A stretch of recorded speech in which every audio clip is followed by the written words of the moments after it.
नमस्ते दर्शकबिन, पवित्र गार्डनमा फेरि स्वागत छ हजुरलाई। देखिराख्नु भएको छ हजुरले कि मैले के प्लान्ट लिएर आएको छु भनेर। यो हो आर्डिसिया अर्नाटा पनि भनेर भनिँदो रहेछ है त साथीहरू। म यसको बारेमा सोइल मिक्सदेखि यसको लोकेसन, वाटरिङ सबै मैले जानकारी दिनेछु। स्किप नगरी हेरिदिनुहोस्। सायद हजुरको पनि यत्रै छ होला हैन। अब यसलाई के गर्नुपर्ने हो, ल्याउँदाखेरि यस्तो सानो यस्तो बिरुवा आउँछ है त साथीहरू। म सबै जानकारी दिनेछु, अन्तिमसम्म हेरिदिनुहोस्।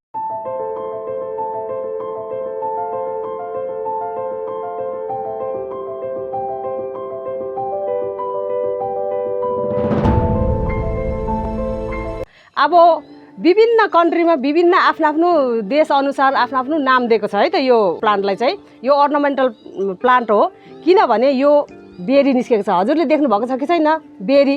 अनि यो फुल चाहिँ कस्तो खेल्छ भने हामीले चाहिँ अब जस्तो कि नर्सरीबाट ल्याउँदाखेरि यत्रो सानो यो पोलीमा आएको हुन्छ है त साथीहरू।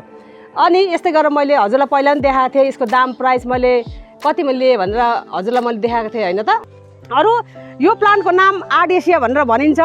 अनि क्रिसमस बेरी पनि भनेर भनिन्छ। क्रिसमस बेरी भनेको किन हो भने यो बेरी निस्केर चाहिँ अहिले डिसेम्बर 24-25 सम्म चाहिँ पुरा रातो भएर एकदम लुक्स दामी दिन्छ।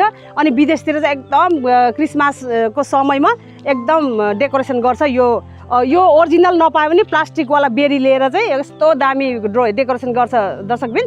अरू क्रिसमस बेरी भन्छ, मनी ट्री पनि भनेर भनिन्छ। अनि मेन चाहिँ साइन्टिफिक नेम चाहिँ यसको नाम आर्डिसिया हो है त। अनि अहिले यत्रो भयो त साथीहरू। मैले 10 इन्चको गमलामा रोपेको थिएँ। अनि अब यसलाई रिपोर्टिङ पनि गर्ने बेला भइसकेको छ। अनि रिपोर्टिङ गर्दाखेरि किनभने हामीले चाहिँ रिपोर्टिङ गर्नुपर्छ भन्दाखेरि अब यो फुल खेलेर यो फुल चाहिँ कस्तो कलरमा आउँछ भन्दाखेरि चाहिँ हल्का पिङ्क कलरको बुरुरु भएर फुल खेल्छ। अब अनि यो पाकिसकेपछि रातो भएर पाकिसकेपछि चाहिँ फेरि यहाँ यो भागमा चाहिँ मजाले चाहिँ फुल खेल्छ है त साथीहरू। अनि हर कसैले रोप्नुहोस् भन्नु चाहन्छु। अनि यसको लोकेसन कहाँ राख्नुपर्छ भनेर पक्कै क्वेसन आउँछ। यसलाई चाहिँ बिहानदेखिको बेलुकासम्म घाम दिनु हुँदैन। जस्तो कि एक समयको घाम लाग्नुपर्छ। मेरो चाहिँ यता पश्चिमपट्टि यसरी राखेको छु, पूर्वको घाम आउँछ, एक समयको घाम आउँछ। अनि त्यस्तो ठाउँमा राखेको छु है त साथीहरू। अनि बेलुकाको घाम होस् चाहे बिहानको घाम होस्, अनि त्यस्तो सेमी सेड भनौँ न, सिधा हिसाब गर्दाखेरि सेमी सेडमा राख्नुहोस्। इन्डोर पनि होइन, फुली आउटडोर पनि होइन है त। सेमी सेड चाहिन्छ। अनि एकदम अब हिल एरियामा जस्तो कि काठमाडौँ माथि हिल एरिया जाडो ठाउँ पोखरातिर त साह्रै दामी भएर आउँछ। हाम्रो यहाँनिर हेर्नुहोस् न, हामीले टेक केयर राम्रोसितले गऱ्यो भने हाम्रो यो झापा जिल्ला यस्तो गर्मी ठाउँमा पनि यस्तो दामी भएर बसेको छ है त साथीहरू। अनि अब पानीको कुरा गर्दाखेरि यो प्लान्टलाई चाहिँ एकदम गिल्लो पनि नहोस्, सुक्खा पनि नहोस्। जस्तो कि हेर्नुहोस् यस्तो गर्दा झऱ्यो नि त। यो गिल्लो पनि छैन, सुक्खा पनि छैन। अनि पानी चाहिँ दलदले भएर बस्यो भने चाहिँ 100% यो बोट मर्छ है त साथीहरू। अनि पानी पनि एकदम टेक केयर गर्नुहोस् हजुरले। अनि हेर्नुहोस् यहाँनिर अब यो बेरी पाक्यो, यसको लुक्स चाहिँ एकदम राम्रो गुनी के। अब फुल्ने समयमा फुल दिन्छ, नफुल्ने समयमा यस्तो पहिला हरियो भएर यो बेरी निस्किन्छ। अनि क्रिसमस टाइममा जस्तो कि जति जाडो हुँदै गयो यो कलर चेन्ज भएर अनि क्रिसमसमा चाहिँ रातो एकदम रातो भएर यो तल रातो हुन्छ। अनि यो माथिको यो चाहिँ बुसी भएर हरियो हुँदाखेरि त वाउ, सो इमेजिन गर्नुहोस् त कस्तो ब्युटिफुल हुन्छ। त्यस कारणले यस्तो यो अमेरिकातिर अब भनौँ न क्रिस्चियन कन्ट्रीतिर त यस्तै खालको चाहिँ प्लास्टिकको बनाएर चाहिँ ट्री बनाएर चाहिँ डेकोरेट गरेर यो क्रिसमस बेरीकै पाकेको अनि माथि यस्तो ग्रिन लिफ भएर चाहिँ डेकोरेट गरेर एकदम गेटतिर सजाएर राखेको हुन्छ है त साथीहरू। अनि त्यस कारणले क्रिसमस बेरी पनि भन्छ, कसैले मनी ट्री पनि भन्दो रहेछ। आफ्नो कन्ट्री स्टेटको हिसाबले चाहिँ अब हाम्रो नेपालीले त थाहै छ होला नि के भन्छ भनेर हजुरलाई नभनौँ ल। अनि त्यस्तो हिसाबले आफ्नो नाम दिएको हुन्छ है त साथीहरू। अनि अब सोइल मिक्सतिर लागौँ है त साथीहरू। अब माटो चाहिँ कसो हो भने यसमा यो मेरो पुरानो गमलाको यो गमलामा मैले अर्कै बिरुवा थियो, मेरो 12 बजीको फुल थियो। त्यही बिरुवा चाहिँ मैले निकालेर चाहिँ मैले यो पुरानै माटोमा चाहिँ मैले सोइल मिक्स गर्नु चाहेँ। यसमा अलरेडी मेरो पत्करको मल छ। यो अब पहिला मैले यो जरामा राखेको मैले पत्करको, हजुरले देख्नु भएको छ नि, रेगुलर मेरो भिडियो हेर्नु हुँदैछ भने त पत्करको मल मैले अन्तिममा राखेको हो। त्यो पनि अहिले निकालेर चारमचुरुम भयो। अनि यसमा बलुवा छ अनि माटो छ है त। अनि भन्नुपर्दाखेरि यो हाम्रो क्रिसमस बेरीले त्यति मल खाँदैन है त साथीहरू। अब धेरै मल भयो भने नि मर्छ नि हजुरको यो बिरुवा। अनि त्यति मल पनि लाग्दैन। मैले अझसम्म मल दिएको थिएन, मैले जति सोइल मिक्स गरेर दिएको त्यति हो। अनि बेला चाहिँ अब महिनामा एकचोटि 1 मन्थमा एकचोटि मात्रै लिक्विड हामीले मल हाल्नुपर्छ है त। अनि त्यही गरेको मैले। कोही बेला मेरो भदैनीले कफीको पानी दिएर राख्छ धेरै जस्तो कफीको पानी। अब बाइचान्स त्यो पिनाको पानी लिक्विड दियो भने त बाइचान्स त्यो बाक्लो गरेर गऱ्यो भने त यहाँ फङ्गस लागेर मर्छ नि त। त्यही भएर मैले पिनाको पानी चाहिँ हाल्नु दिएको छैन अझसम्म। कफीको पानी अनि निमखलीको पानी, बर्मी कम्पोस्टको पानी अनि लिक्विड यत्तिकै हालेको छु है त साथीहरू। अनि अब यो भनिहालेँ मैले अघि नै, बालुवा, माटो, पत्कर छ।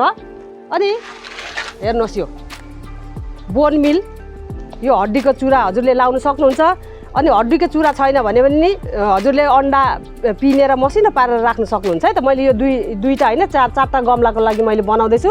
दुईवटा 10 इन्चीको, दुईवटा 12 इन्चीको गमलामा मैले यसरी राख्दैछु। मैले यति मात्रै राखेँ, धेर पनि राख्नु पर्दैन। कति हाल्नुहुन्छ भन्नुहुन्छ नि हजुरले सोच्नुहोस् है त, बुझ्नुहोस् हजुरले। अनि त्यसै गरी मेरो यो अहिले गाईको मल त अहिले त यो बर्खामा त पाउँदैन गाईको मल त, पाए पनि काँचो र काँचो हुन्छ, गिल्लो हुन्छ कि। अनि त्यही भएर त्यो ग्यास निस्केर मर्ने गर्छ।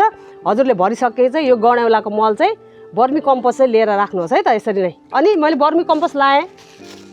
अनि निमखली, यो निमखली किन लगाएको भने यो बेरी पनि हल्का साइनिङ आउँछ।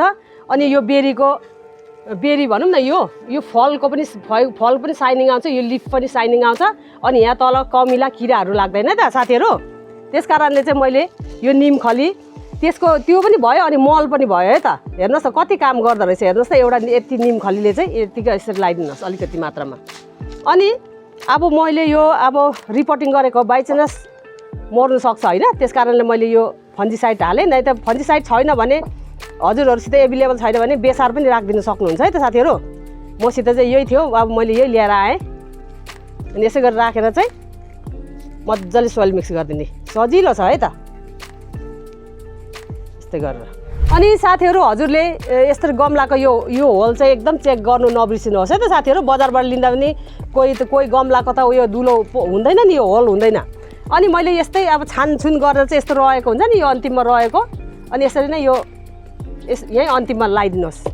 कसैले त यो टिक्रीहरू के ढुङ्गाहरू राख्नुहुन्छ नि होइन, मैले त राख्दिनँ है त साथीहरू। अनि यसै गरेर अब कति लाग्छ मैले यो सबै मिक्स गरिसकेँ ठिक्कै। अब यो त पक्कै आउने हो होइन त। अनि केही पनि जरा डिस्टर्ब नगरिकन यसरी राखिदिनुपर्छ है त। यसरी नै छुनुहोस्, यसरी नै खोर्साउनुहोस्। अनि हेरौँ है त, हेर्नुहोस् त यस्तो भएको रहेछ है, पुरा जरा पुरा रुट बाउन्ड भइसकेको छ। अनि हजुरले यति याद गर्नुहोस् कि यसरी रुट बाउन्ड भएर चाहिँ यो पोटको यो होलबाट चाहिँ बाहिर निस्क्यो भने चाहिँ हजुरले पक्कै पनि रिपोर्टिङ गर्ने बेला भएछ भनेर जान्नुहोस् है त। अनि यस्तो गरेर चाहिँ यो अलिअलि हामीले यो कैँचीले यो धेरै भएको यो यस्तरी गरेर निकालिदिँदा पनि केही फरक पर्दैन है त साथीहरू। मैले अलिअलि भएको चाहिँ सबै निकालिदिएँ। अनि यस्तै गरेर यो त्वाक्कै आएकोलाई चाहिँ यसरी ठ्याक्कै राखिदिनुहोस्। धेरै डिस्टर्ब नगर्नुहोस्, यसलाई गर्नु हुँदैन धेरै डिस्टर्ब चाहिँ। अनि यसरी बेसमा सेन्टर पारेर चाहिँ यसरी नै यो आफ्नो यो मिक्सचर माटोहरू सबै हालिदिने काम गर्नुहोस् है त यसरी नै। हेर्नुहोस् त अब नयाँ घर पाएर चाहिँ झन् साह्रो अब राम्रो भएर फस्टाएर आउँछ नि साथीहरू। अस्तिदेखि मैले रिपोर्टिङ गरौँ भन्दै थिएँ नभ्याएर के। अनि अब अर्को पनि म गरिहाल्छु ल रिपोर्टिङ। हेर्नुहोस् यहाँ यो 10 इन्चीको गमलाको मैले यो ठुलो 12 इन्चीको गमलामा हालेँ। हेर्नुहोस् न साथीहरू, यो 10 इन्चीको गमलामा राख्दाखेरि यत्रो देख्थ्यो नि, ठुलो गमलामा हाल्दाखेरि लुक्स चाहिँ अर्कै हुन्छ, ठुलो देखिन्छ क्या साथीहरू। अनि हजुरले चाहे कुनै पनि नर्सरीबाट ल्याउनुहोस्, चाहे मसित अर्डर गर्नुहोस्। मैले मेरो युट्युब च्यानलमा डिस्क्रिप्सनमा मेरो नम्बर दिएको छु। अनि यो टिकटकमा पनि पवित्र गार्डन छ, त्यसमा मेरो बायोमा मेरो फोटोको मुनि मेरो नम्बर राखिदिएको छु है त साथीहरू। हजुरले मसित अर्डर गर्नु सक्नुहुन्छ। जहाँ गाडी पुग्छ नि वान वे भनौँ न, अनि त्यो ठाउँसम्म चाहिँ मैले पठाउने छु है त साथीहरू। अनि अब सोइल मिक्स त मैले अघि भनिसकेँ, त्यही हो प्रोसेस, त्यही हो है त साथीहरू।